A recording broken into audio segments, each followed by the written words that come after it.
Notice when you have a statement like that thou art, that ultimate reality of the universe, thou, you are that. If you think about religion, there are these two kinds of religions in the world. There are two kinds of religion, two kinds of spirituality in the world. One is uh, that based spirituality. Another one is a thou based spirituality. One is a God based spirituality. One is a self based spirituality. What do I mean by that? The first kind is something that's familiar to people in the West. The second kind is new, but it is well known in India. See, it's pretty natural because all our experience, all the time, our experience has this structure of subject and object. I am the experiencer, and there's something that I experience right now. You are the experiencer, you're the subject, and everything else, including the rest of us, are all objects of experience to you. So every experience that we have is subject object. And when we are searching for God, we are searching for spirituality, it's natural that we might search in the object, in the universe out there, or within us, in ourselves.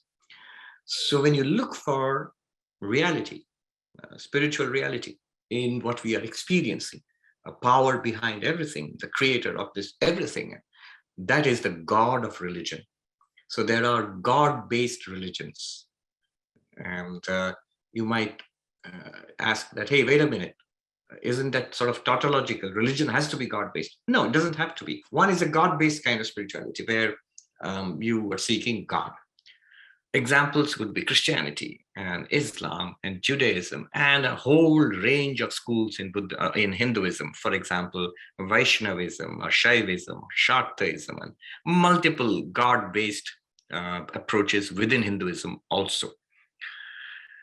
And the Upanishads support this kind of an approach. There is the other kind of religion too, which doesn't have anything to do with God. It's a self-inquiry based approach. I'm not saying a self-centered approach, that sounds awful. It's a self-inquiry based approach. So for example, Buddhism. Buddhism doesn't have anything to do with God. In fact, some Buddhist scholars, some Buddhist masters were outright agnostic or atheistic. So what does Buddhism deal with? Deals with inquiry into ourselves. Who am I, or what am I? Another approach in India is Jainism. So that's a very ancient religion in India. Those of you know it is at least as old as Buddhism, actually older. Jainism doesn't have anything to do with God either. It's actually a method of self-purification and enlightenment about oneself and freedom for oneself. So there are these religions which are self-inquiry based. And why just religions? If you compare yourselves, our own personal spiritual quest, we would find we fall in either category. Either we are seeking God, or we're trying to find out who am I. I used to teach monastic novices, and I would ask them, what made you become a monk? So some of them would say, I'm searching for God. I'm looking for God. I want to find God. And some would say, God is okay, but I want to know who am I? I want to, and this is perfectly all right in India because it is well known that religion can be of different kinds. In the West, that's why Buddhism is fascinating for a lot of people, because it's a religion, and yet it doesn't have anything to do with God. How could that be? And even I know a monk in our order who is very devotional, who says in exasperation, Buddhism is only half a religion. There's no God there. It's a system of ethics and meditation, but where is God? Well, Buddhism is not about God. It's about self-inquiry. And the nature of these religions also is a bit different.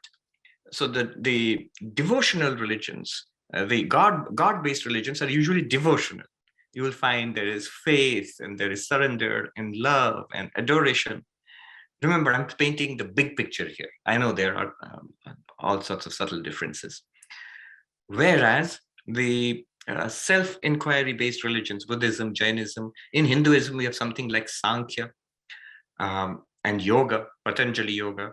They are more meditation based, philosophical, Sometimes they are more monastic, the self-inquiry based religions. They have their unique advantages and disadvantages. But one of the unique advantages of a self-inquiry based religion is that nobody really doubts the existence of oneself. Contrast that with the huge doubts we have about the existence of God. See, the problem with a God-based religion is right off, one can doubt the existence of God. And especially in this day and age, when you're going to be questioned by Richard Dawkins and Christopher Hitchens, bless his soul. You've got who else? Sam Harris or Daniel Dennett. You have to face that, and then God becomes subject to so many attacks.